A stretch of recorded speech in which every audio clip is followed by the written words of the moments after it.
Good afternoon, everyone. Yes, my name is Diamantina Coimbra from Macao University of Tourism. So today I'm going to talk about gastronomy tourism, balancing innovation with local preservation. When Pata invited me to be the speaker on this topic, I immediately saw three important terms. The first one is gastronomy tourism, the second is innovation, and the third is local preservation. So let's start with the very boring definitions. So what is gastronomy tourism? So according to United Nations, their Committee on Tourism and Competitiveness, they say that gastronomy tourism is a type of tourism activity which is characterized by the visitor's experience linked with foods and related products. And very specifically, they talk about authentic foods, traditional foods, and innovative culinary experiences. So they are very much aware that traditional food is important as well as innovative gastronomy. Why are we spending time here to talk about gastronomy tourism? Why is it so important? Actually, gastronomy tourism is becoming more and more important nowadays. Well, it boosts local economies. Look at Macau. Gastronomy tourism in Macau is extremely important. It creates employment opportunities. In Macau, approximately 16% of the labor force is employed in restaurants and hotels. It also allows tourists to discover other cultures, so there is more understanding between different people of different countries.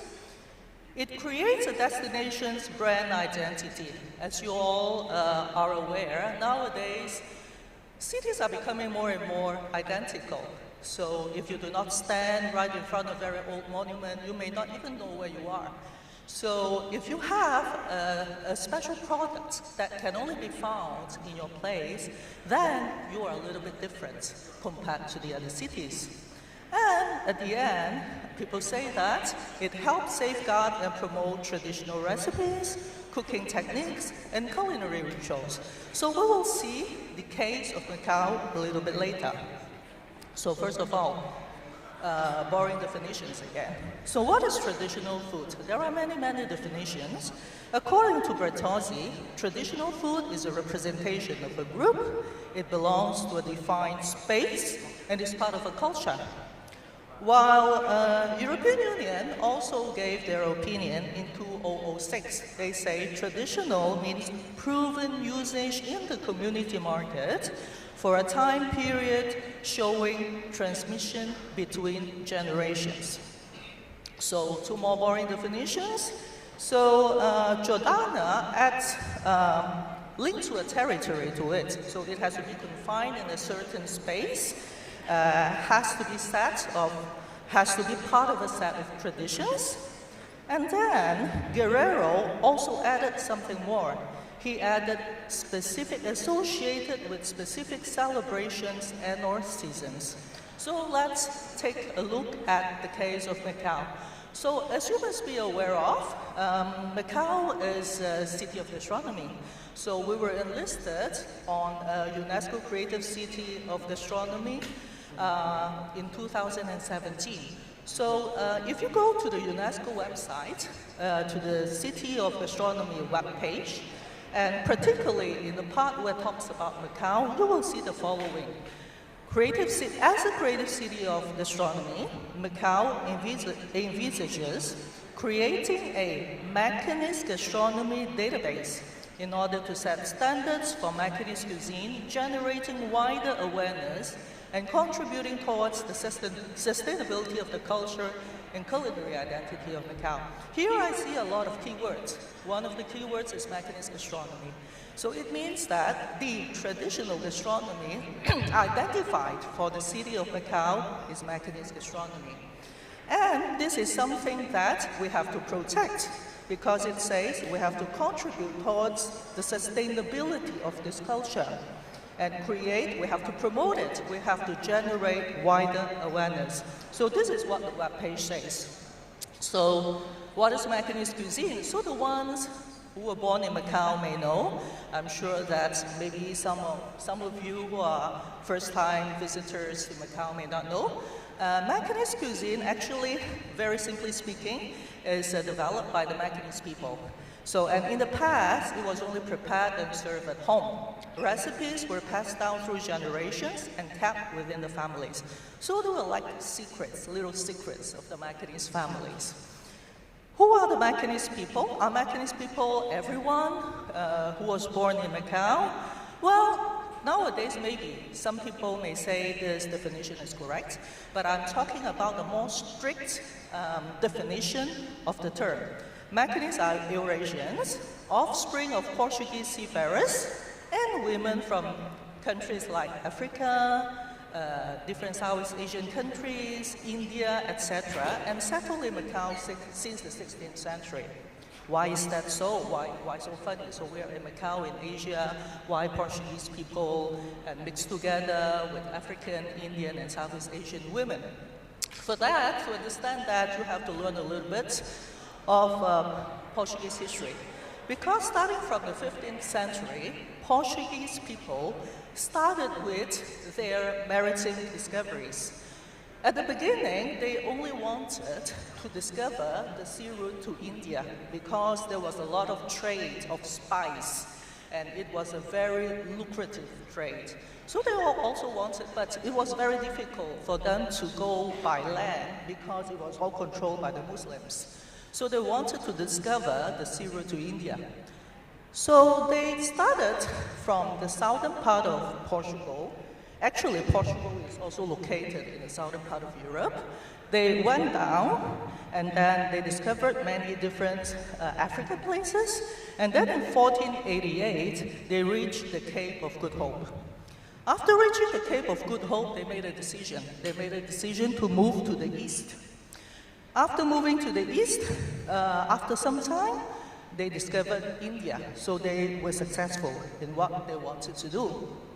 But then, the surprise is that they had no idea that there were many, many other countries besides India, the place that they wanted to reach. So they also discovered Sri Lanka, Malaysia, Indonesia, Vietnam, China, Japan. Okay, so why Macau is not here? Very simple, because they have only started settling in Macau in 1557. So this is a map of 1415 to 1543.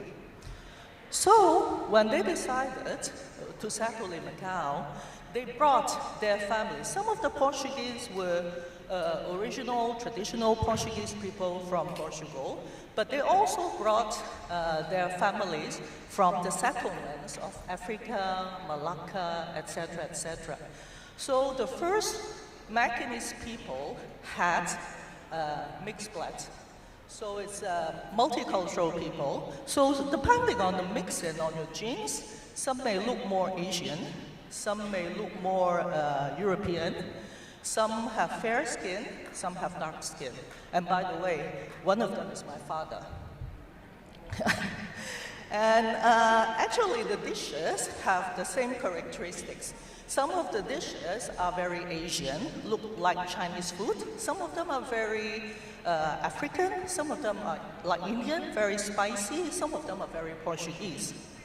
So we were saying that as a city of gastronomy, we have to preserve our traditional food.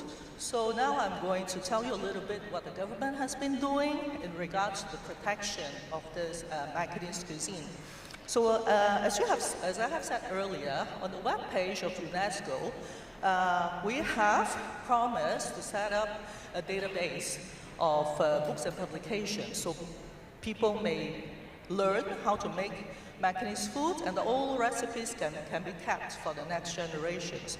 So Macau Government Tourism Office did a very good job. Very quickly, they set up a database. There's a lot of information there, including videos, manuscripts, books, etc., etc. When you have the time, you can go there and take a look. It's called Macau Gastronomy. And the university where I work, Macau University of Tourism, We also have a corner with a lot of information related to Macanese culinary.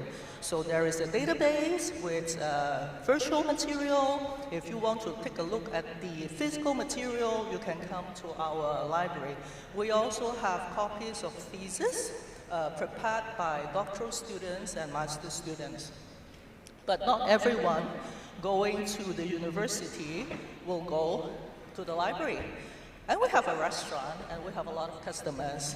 So we had the idea of setting up also a corner at the entrance of the restaurant.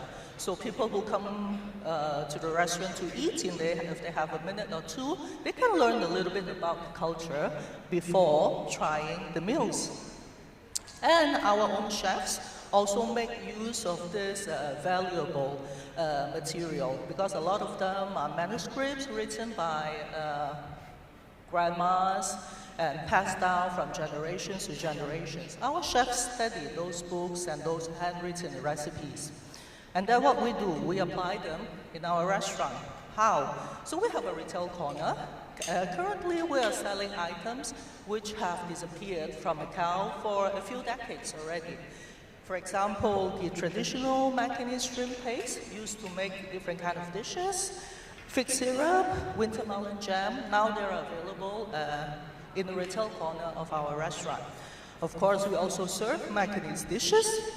We have buffets, they are served a la carte, we have set menus, etc., etc. But one restaurant serving Macanese cuisine is not enough, right? It's not enough to preserve a traditional gastronomy.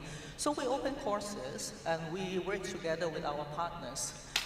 We teach people how to make Macanese cuisine. We invite academics to come over to talk about this culture. So we hope that more people can be aware of this intangible cultural heritage. And we teach people, and we also invite people to teach us. So we invite experts, for example, from Macanese Association, Macanese Gastronomy Association, to come over to teach us, to tell us more about what they learned about this intangible cultural heritage. We also organize annual Macanese culinary competition together with Macao Culinary Association.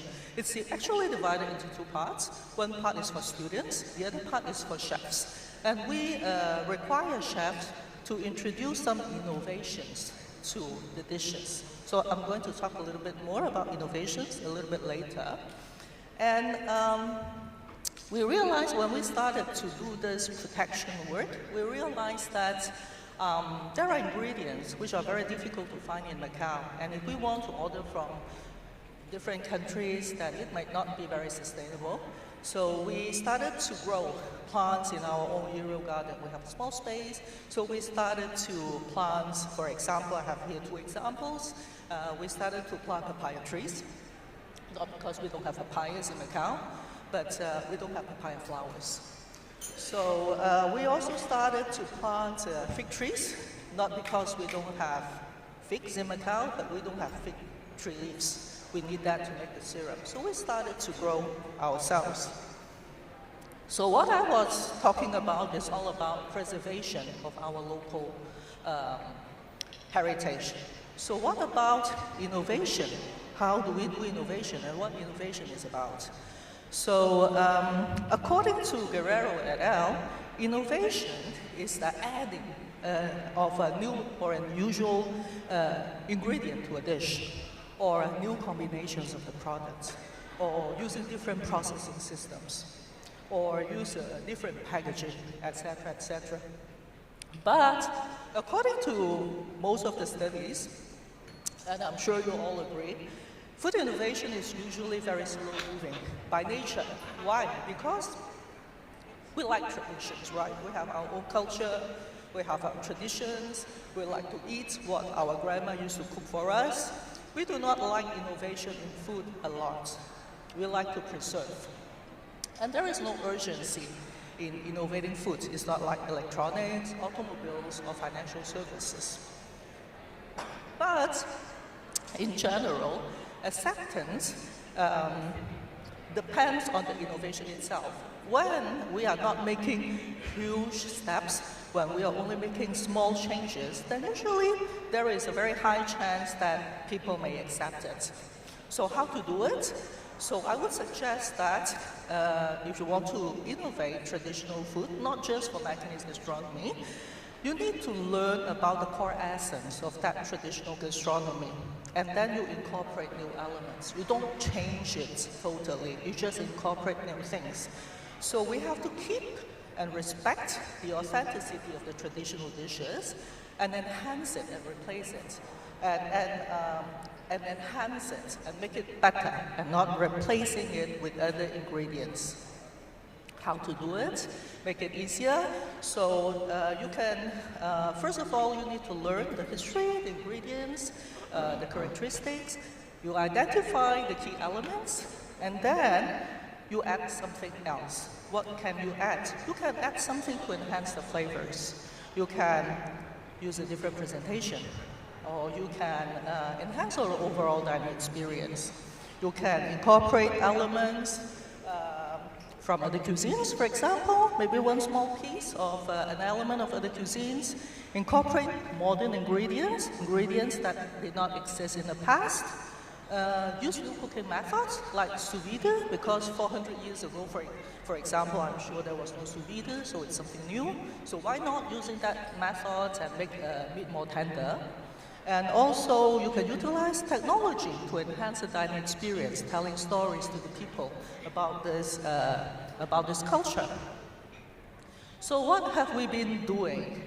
As we do not have much time, very quickly, I just want to show you that in our restaurant, for example, we started with the easiest way. We made Macanese food according to the tradition, according to the ingredients used 400 years ago, 200 years ago, 100 years ago.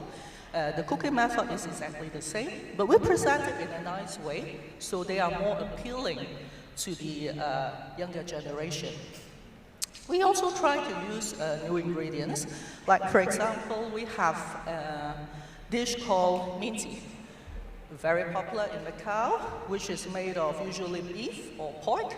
Now we have a plant-based minty. And then, because now there are lots of vegetarians and vegans, right? So if you are vegan, just take away the egg. And I realized that in Hong Kong, without talking to each other, there is a Portuguese restaurant in Hong Kong also serving impossible minty. And a lot of people nowadays do not have the time to sit on the table and have a whole meal for an hour or 2 hours. So they just grab a sandwich, and while eating, they continue working. So we made a minty sandwich and realized that in a weekend market, someone is doing exactly the same, not only just with minty, but also with other traditional dishes, such as pork confessar and gambella. Very good ideas. So we are also serving fig syrup lemonade. Instead of fig syrup, we also put soda water, we put some lemon, but the essence, the taste of the fig syrup is still there. We are serving soup in a different way. I realized that someone in MGM also doing something very similar. We have a laksa soup. They serve it very similar to our way, but they also fry part of the noodles, so the dish has a different texture compared to ours. So I only have 1 minute more. What I want to say at the end is that no matter you want to preserve traditional food or innovate traditional food, we need the involvement of all these stakeholders. So first of all, we need the support of the authorities, Macao Government Tourism Office, Cultural Bureau, our university. We have been doing a lot. And we need the support of the community, in our case, the support of the Macanese community. We need teachers and academics to teach and to research more about the culture and about this gastronomy. And of course, we need also chefs and students and the industry in general to engage in learning and exploring innovative approaches. So I hope that we can all work together for a more sustainable city of gastronomy of Macao. Thank you very much.